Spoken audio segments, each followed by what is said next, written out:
Imagine accessing the full potential of your mind. What if you could direct your thoughts and emotions to create the you want to be so that you automatically create the life you want to live? That's the power of neuro linguistic programming when used correctly. I know because I've done it.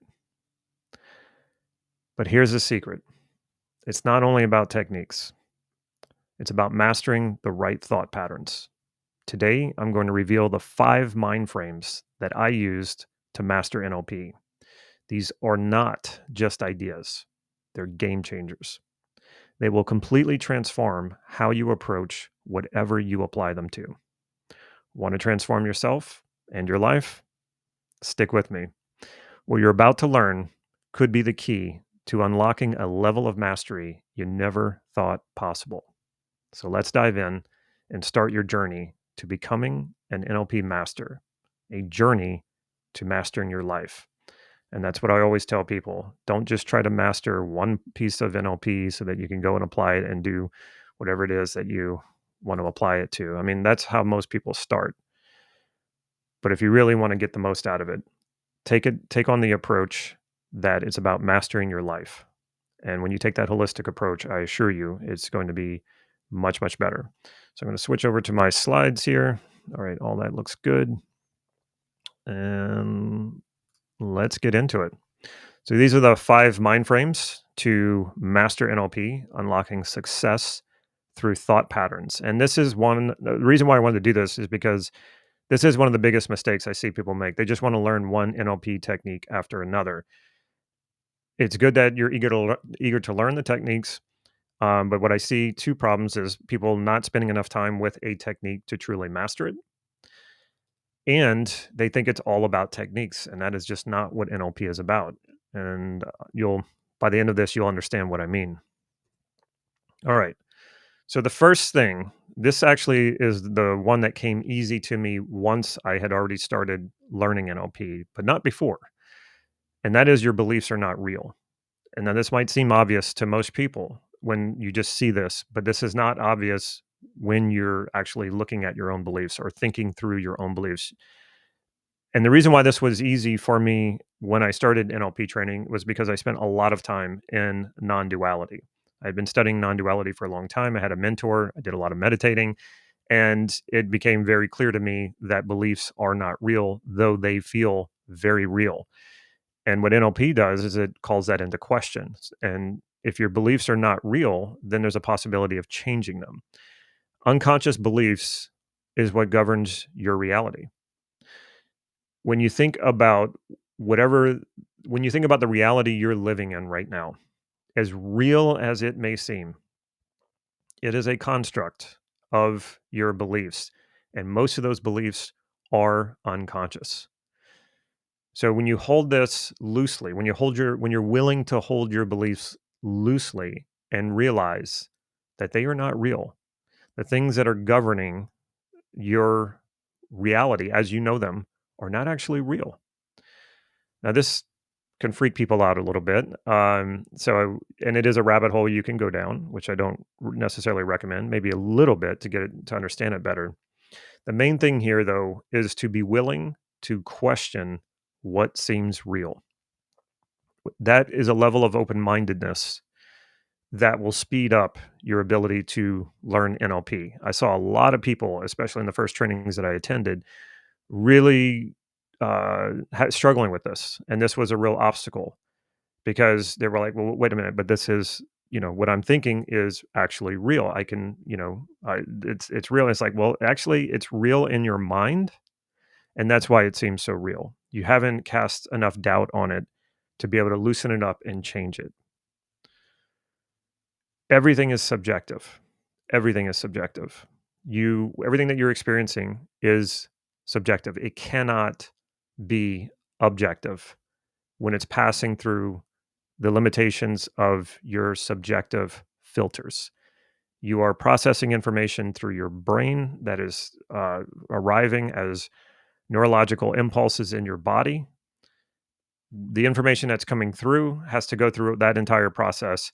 And by the time it does, It's already passed through your beliefs, which have filtered it even further, and your evaluations of the world, and it has created the reality that looks familiar to you, the reality in some cases that you want, the reality in some cases that you don't want. But know that it is all subjective.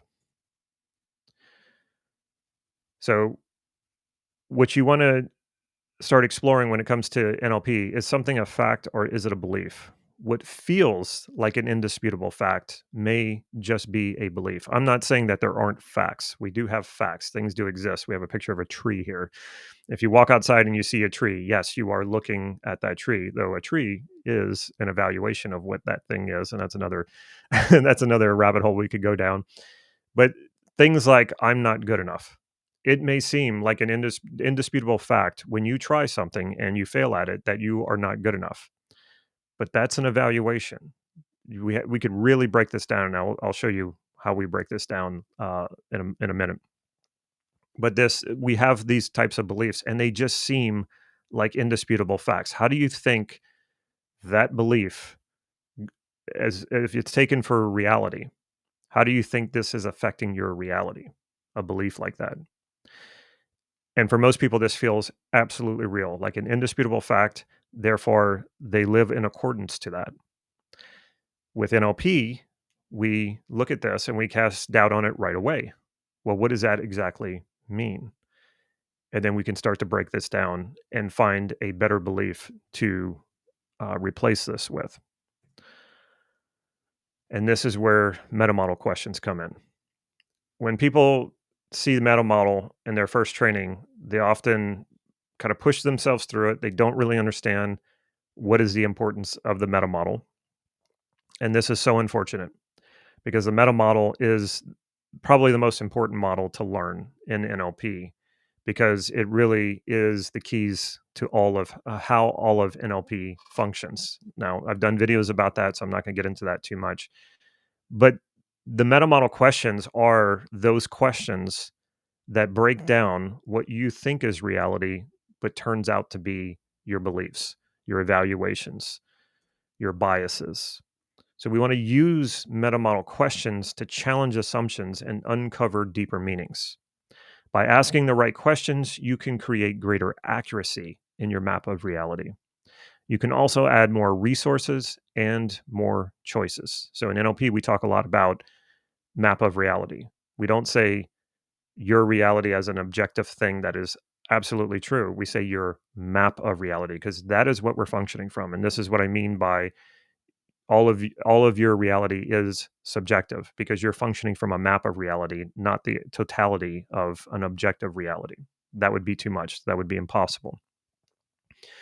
So NLP seeks to uncover that map, especially to uncover the limitations of that map. And because the territory, we say the map is not the territory is infinitely more vast than the map. It has a lot more content than the map itself. If you think about it, comparing a map to the territory. And so, what we can do when we're struggling with a limitation is use meta model questions to access more of the territory for greater accuracy. Is it really true that I am not good enough? I'm not good enough for whatever it is that I was attempting. Well, when you try to answer that question, you have to go into the deeper structure. You have to go back to the territory and say, is that absolutely true? And then when you explore that, you realize, well, no, there's so much more here going on. So that's not even accurate. So, what would be a more accurate way to look at this? Maybe at this point, at this time, when I tried this thing, I did not have the ability to succeed at it. That's a much more accurate way of looking at something than just saying, I'm not good enough. So we ask these questions, the meta model questions, to get to the deeper meanings. And my point about this is that before we even get here, you have to be willing to question your reality. You have to be willing to look at reality as not fixed, not a solid objective reality that is unmoving. And this, like I said, stumps a lot of people when they first start learning NLP. Thankfully, I'd already done a lot of non-duality, which calls all that into question. So by the time I got to NLP, I was very willing to question my reality, very willing to question my beliefs, and I was very willing to go deeper into my unconscious beliefs and bring them to the surface and bring them into consciousness so that I could do something with them. And that is a foundation of NLP, that you want to bring the unconscious processes like beliefs into consciousness so that we can then change them. Also, you want to ask these questions to bring more resources into your map of reality, bring more choices into your map of reality. This is the function of the meta model. And you could even say that that is the function of NLP, constantly enriching your map of reality with greater accuracy, more resources, and more choices.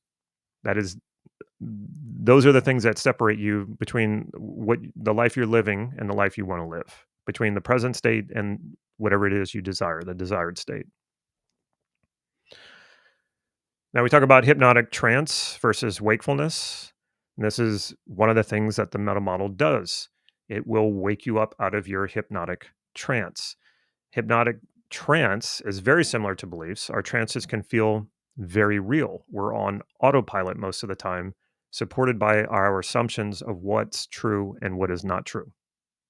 We're often asleep at the wheel, unable to see the patterns of our habits and routines. Using NLP, going meta to those patterns, waking up to the patterns so you can control them rather than being controlled by them. So we want to wake up to the truth of what is actually happening. This can be very uncomfortable for people. Why would this be uncomfortable for people? Well, if you got all of your routines and everything set up on autopilot, and you probably have had this experience, it can be as simple as you go to a store and you've been to the store hundreds of times and you know where everything is at. And so in your mind, you're going to show up at that store and you're just going to walk in and grab exactly what it is that you want. But you get to the store and they've done some redecorating and they've moved everything around. And now you don't know where the thing is that you want. And you could easily just walk around or go ask someone, but this irritates us. Why? Because we had it all figured out. It's a total disruption, and it takes us out of our comfort zone. And so trances are powerful. Trances can be leveraged and used. That's what the Milton model is about, right? We can use it to work on ourselves, and you can use it to work with other people and be very influential, or even therapy. The main thing here is to be willing to wake up to a bigger, greater truth. And that will be uncomfortable sometimes. So the main thing here is to be willing to be uncomfortable, be willing to wake up from your trance. When I think about the depression, I experienced depression twice. And when I look back at that, I could see that I was in a trance, a depression trance. My fear about waking up from that was that I was not going to solve all of the problems that I was hyper focused on that was depressing me. Wait a minute, you're telling me I need to open up my attention to other things that are going on in my life, especially the things that are going well? That felt very uncomfortable. I didn't want to do that. I thought, well, if I do that, I'm not going to solve these problems. But that was the opposite was true. When you're hyper focused on the problem, you can't see the resources, you can't see the answers, you can't see greater accuracy in your map of reality.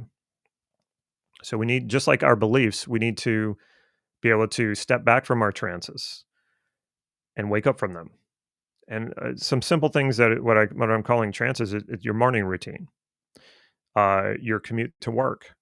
Most of the time, we're in a trance, and when something disrupts that trance, like maybe there's a traffic, or maybe there's a roadblock, or maybe uh, somebody called you in the morning and gave you bad news, and that disrupted your morning routine. Maybe it wasn't even bad news, but somebody called you and it just disrupted that. So we have to be willing to allow the disruption of our hypnotic trances, especially the ones that are not serving us. So that was the first one. And so let's get into that everything is subjective. This is a very important mind frame because that is what NLP is focused on. It is the study of our experience, or it is, they say, the study of subjective experience. But as I'm going to explain here, all experience is subjective. It is implied that when you talk about an experience, You are talking about your subjective take on it. Your just all experience is subjective. So that's what I was just saying here. Recognize that all experience is subjective. Experience itself is a subjective filter that you are putting on objective reality. Okay. When you can grasp this, and learning NLP is going to come much, much easier for you. So, how is it that experience is subjective? This ties a lot of people's brain in a knot. So, let's untie it. Okay. The truth is, well, I like to say it like this: you have never experienced a beginning nor an end. And then people go, well, what are you talking about? I've done things and it had a start point and it had an end point. So how is it I've never experienced a beginning and an end? And I mean, when I say experience, you have not truly experienced like in an objective way. So first of all, when you were born, you didn't, your mind wasn't mature enough, I guess I could say, to string together what we call experience, a beginning, middle, and an end of something. It was like suddenly the lights turned on and there you were in a world. And so you don't actually have an experience of this. Yes, it happened. We can definitely say that it happened, but you don't have an experience of it. You don't really even remember it. Some people always come back and say, "Well, no, I do have some flashes of memory." You don't even know if that's the memory of you being born. Maybe there was, maybe there's some of that, but all memory is reconstructive. So you don't even know if that's the actual memories that you had of when you were born. Now, the other thing I know about you, if you're watching this, you are not dead. So you have not experienced a true ending. You have only experienced one continuous consciousness. Even when you're sleeping, there's a level of consciousness. Even when people are in comas, there is a level of consciousness. The only time there is no consciousness is when you're dead. So all you have been doing since you were born is one consistent, unbroken stream of consciousness. And because that is too much for us to handle, that is too much for us to process, we have to break this up into chunks. And that's how we create experiences. We mark in and we mark out, and we say, this is when the beginning of this experience happened, and this is when the end of it happened. And then, of course, there's a middle because you have a beginning and an end.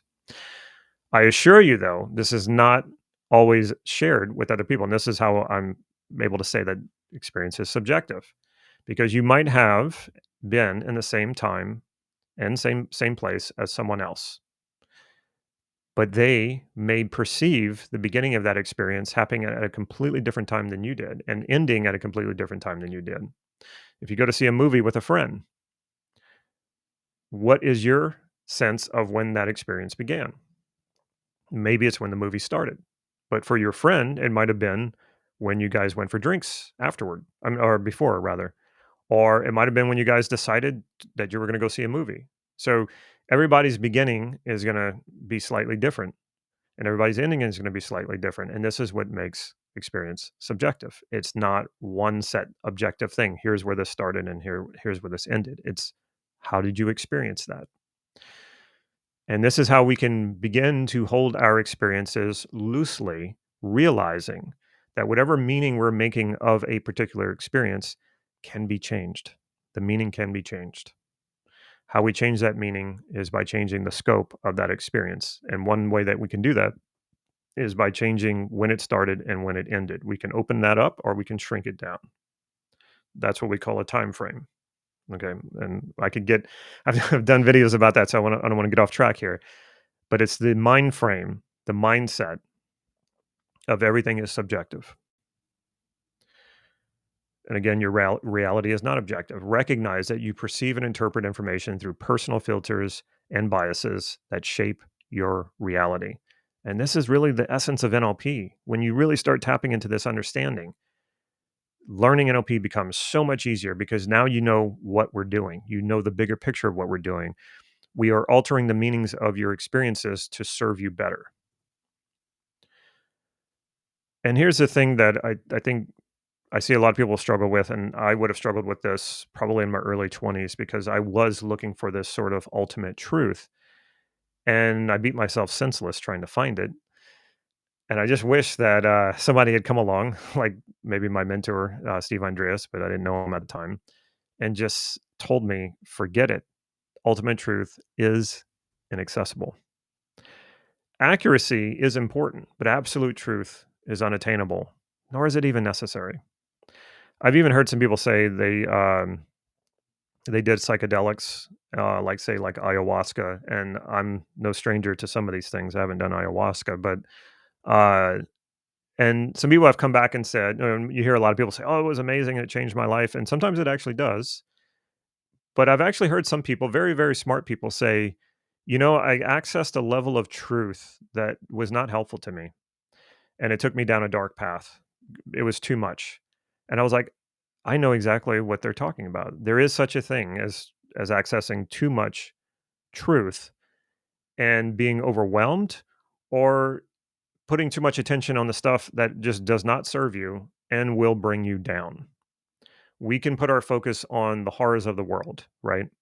And that would be true. That would be accurate. That exists. But if and especially if there's nothing you can do about it, of what good is it to put your attention on that? My mentor used to say, your mind is the only home you will ever truly know. Imagine going to someone's home, their actual home, and just seeing like the most violent pictures on the wall everywhere in every bedroom, every room, living room, kitchen, bedrooms, bathrooms. Wha- what would you think that person feels when they wake up every morning and throughout their day are surrounded by these images? That's probably not it's probably not serving them too well. But the person could even make the argument, it happened. These images are real life. Somebody snapped a picture of all these horrible things. Is that really serving you just because it's true? Or you could decorate your home with beauty, with things that inspire you. And they are all true as well. You're just choosing to access a certain portion of the truth. And I am by no means saying that we should ignore the horrible things that do happen in the world. We have to accept those. We don't want to block those out. And that's another problem that when people are practicing NLP, when they start to become good at it, they start to block these things out. They start to block out all of the mistakes they've ever made, all of the imperfections of themselves, all of the imperfections of their life. And this does not serve you. It will not serve you. Do not do that. However, you do not have to put the majority of your attention on those imperfections and then on those mistakes and failures. We just want to accept them so that we can learn from them. So truth can only be truth when it's complete, the whole truth. And this is what science does, right? We're trying to find that observable, objective truth while knowing that ultimately it is impossible. And that's one of the beautiful things about science. In one sense, its objective is going to fail no matter what. But in the process of approaching the world this way, to find out what is observably true, we do find some extraordinary things and some extraordinarily useful things that, of course, we use in technology and to make our lives easier and better. What you need is enough truth to understand how to get what you want and no more. And I'm not saying get what you want as in be greedy and take things from other people. Get what you want in the sense of being fulfilled, which would include helping others and having the kind of connections with people that you want to have. All right. So we've covered two so far. Now, the depth of your potential is measured by the actions you take. This is so, so important. And as you can imagine, this is not only useful in your approach to mastering NLP, this is useful everywhere. The depth of your potential is measured by the actions you take. So often, I've met people who I would say this happens a lot in, say, like the law of attraction and the law of assumption, where they just kind of want to visualize things and they think it's all going to come to them. Like, Amazon Prime is just going to deliver everything that they want to their front door just because they visualized it. And it's like, that's not going to happen. And it's unfortunate when people get into NLP and they think the same thing. They think, oh, okay, well, I'm just going to, play around with the pictures in my head. I'm going to play around with the submodalities. I'm going to move some things around. And then boom, it's just automatically my life's going to turn around and be everything that I want it to be. And what I see people doing when they actually do become rather good at NLP and they become able to get into their head, find out what's in there, and then make some of these modifications, is what they end up doing is they create these incredible fantasies in their minds. And they really get off on these fantasies. It probably does give them a bit of a dopamine hit, and they fall in love with that. And then when someone like me, or they hire someone like me to coach them, and I say, hey, you actually have to like do something about this. You can't just be imagining all this stuff and fantasizing about it. I become the downer, the person who's bringing them back down to earth, and a lot of times they will reject that. This takes action, especially practicing NLP. I've seen that too. Oh, I went to a training and they said I got it all in my unconscious, so it's all there. I already know NLP, and I'm certified. I got a certificate, and uh, and they never take action. They never practice. They never apply it to their goals. They never approach any limiting beliefs that they have to transform them, and they just think that I can do all of this in my head or do it all on paper, and that's fine. No, no, and no. You do have to take action. Action is you will learn far more than by taking an action than just by writing stuff out or journaling. And by the way, I love journaling, and I think it's very, very useful. But you're going to learn so much more when you actually take an action and you get a response from that action. I tried something, I failed. What was the result? Okay, let me use that result to try it again and factor in, integrate this new information.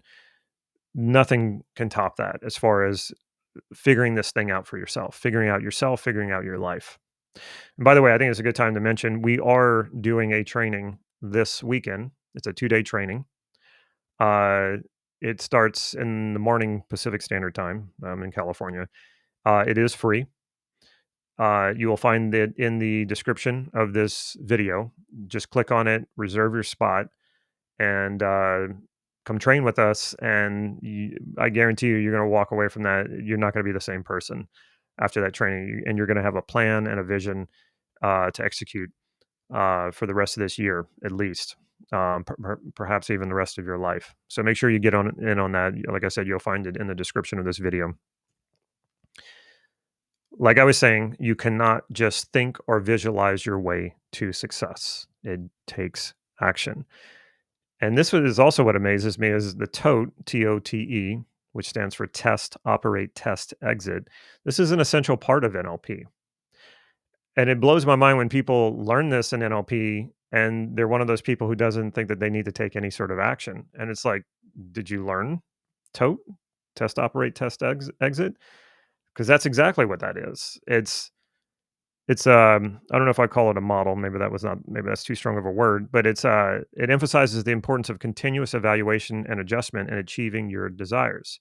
Testing requires action. So what does this mean? Let's say I'm hammering a nail, okay? So I start hammering it. That's the operation, the hammering.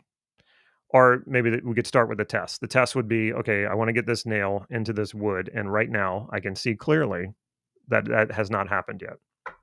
So I put the nail in the wood and I start hammering. That's the operation. And then I run my hand on the wood and I can see that the nail hasn't been fully pushed into the wood. That's another test. I'm testing it. So I keep hammering, operation. And then when I get it down what I think has worked, I run my hand over it and I feel the nail flush with the wood. That's my test. And I can tell that it worked. And so I exit. Test, operate, test, exit. And this is essential for NLP. And so if anyone's teaching you NLP and they say, well, you don't really need to take any actions, you just, do these things with your mind and voila, it's going to happen, then they've totally missed this piece of NLP. Test, operate, test, exit. So you test out your strategies and see what response you get, and you keep modifying the strategy or you throw it out until you get what you want and then exit. And this plays right into failure as feedback. That's one of the presuppositions in NLP. Failure as feedback. View failures as valuable lessons that guide your learning and growth. Failure is a necessary part of the process of success and excellence. I it's amazing working with people and they just will not try something. They won't even try, and it's like, okay, I don't. You're missing out on like one half of the part. You want one part of it without doing the other part of it. Failure is a part of success. There's no way to get around that. There's no way that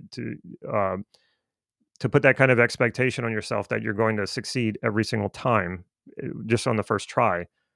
And that's crazy. But a lot of people are doing that. And in NLP trainings, I was amazed at how many people would get so down after trying a technique and it didn't work for them. And because they felt bad about it, they didn't practice it again. It's like, how are you supposed to get good at this if you're going to put that burden on yourself? First of all, that it has to succeed every single time, especially the first time. That's just too much of a burden to put on you. Failure says nothing about your value or your worth, and I think that this is the thing that is really, when it comes to actually um, taking action. This is what is really getting in people's way. They run this process in their head. They say, okay, if I take this action and it doesn't work the way that I want it to, then that is a failure. And right now, I'm clinging to what little self worth I have. And that's where a lot of people find their way to NLP. They're clinging to what little self worth they have. So they want to learn NLP to boost their worth, their value. And if I go out there and I'm just clinging to what little self worth I have, and I go out there and I try something and I fail, then that brings my self worth down even more. And I just can't take that. So I'm not going to even try. I'm just going to wait. And then you wait forever. And then you never do anything. You never take an action. So you could say you never failed, but yes, you have, because you never succeeded. That is a failure. You never tried. So this is something I've covered in many of my other videos. There is no such thing as self worth. There is no way to measure your worth. There is no objective measurement that can measure a person's worth. I know that it feels real. It feels real because of what I've already covered so far. It's a belief, it's also a trance at the same time. What happens is when you try to apply a metaphor to real life, you often will go into trance, or you will create erroneous beliefs that will limit you. You cannot apply what is a metaphor to something that is literal and actual, and you need steps and details to perform. Self-worth, you cannot find a way to measure that, so it's not real. It's actually a metaphor. Self-worth is a metaphor. But when you try to apply that, what happens? Well, because there's no way to do it, you start making up ways to do it, really destructive ways of doing it, like comparing yourself to others, which will never help you. Judging yourself, judging others, trying to push yourself up by looking at people you think are of lower self-worth than you. This is all very, very destructive. Okay. So I know that for most of you, the feeling of self-worth feels real. It feels as real as the walls in your home, right? And this is what I was talking about, calling that into question. It is not real. So hold it loosely, call it into question, and start asking good meta model questions around this idea of self worth. And it will fall apart because it's not real. It is a metaphor. It's a metaphor. It's not real. So if that's what's holding you back from taking action, dismantle that. And the sooner you do that, the better off you will be. When you can imagine just being able to go and try anything you want, or put together a goal and a strategy and a plan to achieve it. And no matter how many times you fail, and it will suck, even when you're not employing self worth, it will suck to fail. It always does. But just imagine being able to fail without your self worth being attached to that. What would you not try? You will be unstoppable. And again, it kind of gives me goosebumps when I think about it. Like, this is what NLP is all about. This is what it's all about. It's about taking those things that we think are real, that hold us back, and realizing that they're not. They're just a construct of your map of reality, which means it can be changed. All right. What's next? Consistency over intensity. I like intensity. I love intensity. I went to a Brazilian jiu-jitsu class this morning, and it's intensity. It's very intense. So I do love intensity, but I do know what's more important than intensity, and that is consistency. Consistency, when I think about all the greatest successes that I have ever had in my life, those came from consistency over than burst of intensity. It's great if you have both. That's that's nice, but intensity is not gonna get you there. Consistency will get you there. Persistence will get you there, and that's a part of consistency. Persistence and consistency is greater than intensity. Now, how does this apply to learning NLP? It is better to practice NLP every day for 30 minutes rather than practice 1 day a week for 3.5 hours. And I just realized I spelled week wrong. I spelled it like being weak rather than strong. Week as in 7 days in a week. Effort over time leads to mastery and effortless application. So there are people who they put it off, they put it off, they put it off, and they go, "Oh yeah, I got to practice," and so they try to pack it all into like 1 day, or sometimes even 1 month, or once in a month. That's not going to work. Make NLP a part of your life. Do it every single day, even if it's for 30 minutes. I recommend an hour. And if you have the time and you have the energy, go for 2 hours, go for 3 hours, but only if you can be consistent about that. The consistency is going to take you much, much further. Over a period of, say, a year, being consistent daily is going to be much more powerful. And here's the reason why. It's not that 3.5 hours once a week does nothing. It will. You will learn. You will get better at 3.5 hours once a week. But most people will not keep that up. To be persistent and intense at the same time, most people can't keep that up. At some point, you burn out. So you have to pull back. But most people just flat out quit. They go, "Oh, it's not working." And it's like, well, no, it actually is slower. People think it's faster because it feels that way, because that intensity makes it feel like you're getting ahead. But then you'll step back and realize you're not getting as far ahead as you think you are. Just be persistent, and be persistent enough, like do small enough chunks to make sure that you will stay consistent and that you will persist. In other words, don't burn yourself out. And I've taken that to its limit many times when learning NLP, because I did when I would get into it, especially in the early when I was new to it, I just couldn't get enough, and I would keep going and going, and then realize, okay, yeah, I need to take a break. And this is where we integrate NLP into your life as a daily practice. Find ways to integrate NLP techniques and skills into everything you do every day. And I get so many questions about this. Well, how do you do this? How do you do that? And it's like, okay, I didn't have a roadmap for this. In fact, this was one of my great struggles. And this is one of the reasons why I started teaching NLP, is because there were so many things that I felt were missing, that weren't available as far as how to learn NLP, how to get good at it. And so I had to create it. And one of them was my YouTube channel.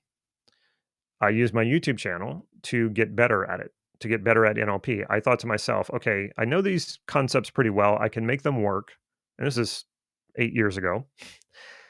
And I thought, if I could get on camera and explain them, then it will force me to have to learn them even better. Because you've probably often heard, it's one thing to learn something. When you really want to get good at it, go and teach it.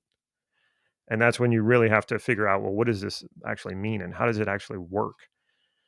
So I did a video every single day when I first started YouTube. I did a video every single day about NLP for 8 months straight. That really pushed me to have a skill level that I wouldn't have had otherwise. Not only that, I had a journal, I had an NLP journal. I wrote in it in the morning and I wrote in it in the evening. In the morning, I set an intention of what I was going to do. And at the end of the day, I wrote, what did I find? And if I didn't get anything out of it, I still wrote that. I said, okay, I tried this out, didn't get anything out of it. I'll try it at another time. On to the next thing for the next day. I did a lot of sensory acuity and calibration practices every single day with people who didn't know what I was doing, because I didn't tell them. It wasn't like I grabbed them and said, hey, I'm practicing NLP. Do this with me. I just, every single conversation I would have, I would have one singular focus every single day, like use a meta model pattern, maybe use two meta model patterns, or notice where people's eyes move and listen to what they're saying as their eyes are moving, match those up. Pay attention to that every single conversation throughout that entire day. That's what I would do. So I incorporated it daily. And after a while, you do this for like a year. And that's what I'm talking about being persistent and consistent. Do this for like a year. And then you don't have to practice anymore because it starts to automatically happen. You start to notice people's uh you start to pick up on people's posture and their skin tone changes and their meta model violations and their limiting beliefs, and you can't even turn it off after a while. You just hear these things, you see these things, and then you're practicing in NLP without even trying. And it's very similar to learning a language. After a while, like, I don't feel like I'm practicing English right now. I'm just speaking because I've done it for so many years. It's not really a practice. And that's what NLP will become if you keep practicing it consistently enough and you find a way and you're creative about it every single day, incorporating it into your life. It is challenging at first, but after a while, it becomes as simple as speaking your native language. It will become that automatic for you. All right. Let's get into owning your experiences. This is where radical self-reliance, which was something that I don't think Bandler and Grinder, the creators of NLP, ever really talked about. Maybe they did, but this was obviously something that they truly believed in. This is one of those things that really brought those two together, even though they were disagreed on a lot of other things and were very different people. This idea of taking ownership of your experiences is core to NLP. Now, a lot of people have a lot of um, misunderstandings about this, and we'll get into that. You are responsible for your experiences, whether you realize it or not. Learning NLP is about realizing that responsibility so that you can make your experiences what you want them to be. If you don't own your experiences, you can't change them. If you have these negative experiences and you don't own them and you blame other people for them or you blame outside circumstances for them, as soon as you do that, you disempower yourself. There's nothing you can do at that point. If you approach learning NLP with the mindset of, I am responsible for my experiences, I want to learn more about how I am experiencing what I'm experiencing. And I want to learn more so that I can also change that experience, optimize that experience to give me the kind of experiences that supports me being who I want to be and living a life that I want to live. And this is challenging because it's really easy to blame. It's really easy to judge and say, well, this is the reason why I don't have what I want. This is the reason why I'm not who I want to be. It was my childhood. I hear this all the time when I'm coaching people. I say, okay, so how do you think, what do you think stopping you? And they go, well, when I was a kid and in my childhood, such and such happened. And that's probably all true. I'm not denying that, a lot of bad things can happen in our childhood that can affect us much later. Um, I'm one of those people. Uh, but the moment that I shift it away from me and say, "Oh, but it's like something that happened to me in the past," well, we can't change the past, and so I'm giving all of these reasons why I'm not doing anything else, that I am a certain way, and it's not my fault, and that just is completely disempowering. And so, responsibility in your experiences is not about blame and shame, and this is where people go dark with this, or they get if they push back on it and they're saying, "Oh, so you're saying this thing happened to me and that was my fault? How was that my fault? This just happened." Okay, I get it. Bad stuff happens, especially to good people. Bad stuff happens. Okay, that is completely out of your control. That is a happening. That is a fact that it happened, and like I said, just because our reality is subjective does not mean that things don't happen. Things do happen, and there are facts, but your experience is your experience. And we know this, like I mentioned earlier, because two people can be in the exact same place at the exact same time and the same happening happens to both of them. And one person walks away and says, that was the best thing that ever happened to me. And another person walks away and says, that was the worst thing that's ever happened to me. So, how is that possible? subjective experience. And when we take ownership of these experiences, then we can actually change them. So understand that experience is your creation, not anyone else's. Now, somebody can go and punch you in the face. And yes, you could say that factually happened, right? But your experience of it is your creation. The happening is outside of your creation, but the experience of it, what you take away from it, how you evaluate that, whatever meaning you give that is yours. That is your experience. That is your creation. And when we're taking full ownership of these experiences, then we get to shape the meanings we want of who we are and the life that we're living. And we want to shape that for our fulfillment, our greatest fulfillment. And what is that? What is going to give us our greatest fulfillment is by fulfilling our values, by fulfilling our potential. Learn NLP not to deny what happens when you don't like what life hands you. And this is one of the ways that people go wrong. Like I said, they try to rid themselves of all of their imperfections. They try to rid themselves of all of the mistakes they've ever made. We do not want to do that. Okay, so we do not want to deny the happenings, right? The things that happen um, when we don't like what life hands us. We want to learn NLP to shape the meanings of what happens into experiences that serve your potential and your fulfillment.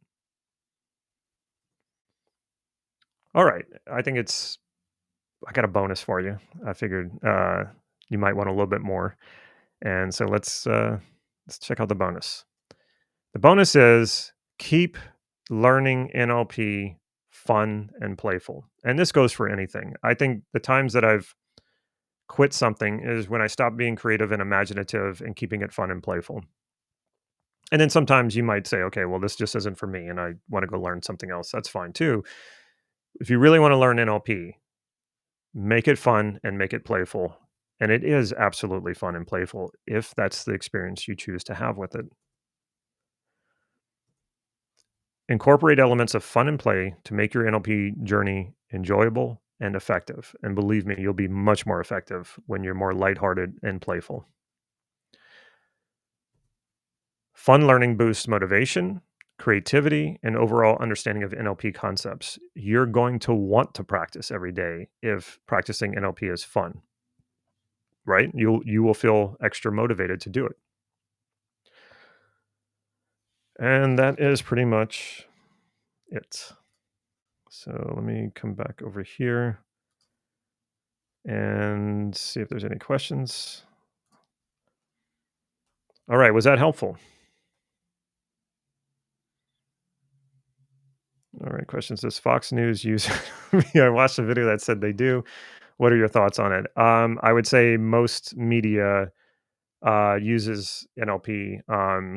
Somebody swore up and down that Obama used NLP, and when I looked at the examples that they were talking about, I was like, okay, I don't know if Obama sat down and took a formal NLP training, but it's there's a lot of NLP that's been incorporated into things that are about that have to do with influence and even manipulation. So I don't know specifically if Fox News is using it, but there is a conservative group that focuses on studying language and how to shape messaging when things happen, how to shape the messaging to make it sound not as bad if it works against them, and to make something sound better if it works in their favor. So there are people who are definitely studying it, and I can't imagine that they would completely skip past NLP in that study. I'm sure they do cover it, but I don't have any insider knowledge on that. And I'm not comfortable saying just by watching it. Oh yes, they're doing it. I will say that they are using language to their benefit and for their messaging. That's definitely true. NLP has been used by media for a long time. That is why people are entrained so easily. I just look for exaggerations, pregnant pauses, head nods. And okay, my presentations are much better. Thank you. Okay, so and then people are saying that it was helpful. That's awesome. Yeah, okay, cool. Yeah, we'll see you on Saturday. I missed the start of the stream. Can you cover what time the weekend sessions are, please? I think they're just go to the link because Sometimes we start at different times. I know it's in the morning in Pacific Standard Time. Just click on that link and it will show you, and you can find what time in your time zone it starts. Obama used parts integration in his speeches, bringing America together, one part this, one part that, but together. Quite possibly. Okay, that is all I have. If there's no more questions, and great. Well, I hope this was helpful. And mastering NLP has been one of the greatest journeys in my life ever. And I would be here for another hour or so if I listed off all the benefits that I've gotten out of learning NLP and completely transforming my life. So it's an incredible journey. I just wish more people had access to it and were doing it. And that's part of what I'm doing here by putting these videos out and these presentations, because I know whenever I was learning it, there wasn't that much out there. I mean, there was plenty of people teaching NLP and charging for it, but not a lot of people were telling people how to practice it and how to approach it. So use these mind frames to approach learning NLP and pretty much anything you do, and you're going to accelerate your progress, and you're going to enjoy it more. So, and that'll keep you motivated to keep coming back and learning more and more. All right, I'm glad you loved the presentation. Thank you. Okay, take care, everybody. I look forward to seeing you this weekend. We're going to have a lot of fun. It will be interactive. And like I said, you're going to walk away with a lot. Let's see. It sounds fascinating. I've started NLP for years. The point around giving up resonates. Yeah. Well, that goes back to the persistence. A little bit every single day goes a lot further than trying to pack it all in, say, like in 1 week or 1 month. And that's why, like, if you go to a training that's like a 2 week training in person, like that's great, um, because their trainings sometimes are like 1 week or 3 days. So those trainings are great, but you're not really learning NLP in a 2 week training. Learning NLP comes with the practice, the daily practice. That's when you really learn NLP. You don't really learn it in a training, and that's why I don't like it when people, they're giving out certifications and people think, oh, well, I have a certification, so I'm NLP certified. I must know NLP. No, you don't. No, you don't. And most institutes are giving out certifications for anybody who just pays their money, and sometimes you don't even have to show up. So it gives you a false sense of knowing NLP when you don't. My first practitioner training that I attended was 2.5 weeks long, which is longer than most of them these days. And when they handed me that certificate on the last day, one thing I knew, I did not know NLP. I knew that the journey was just beginning, and it was. And so I started practicing every single day after that, and that's when I was really learning NLP. All right, well, see you this weekend, and let's keep the journey going.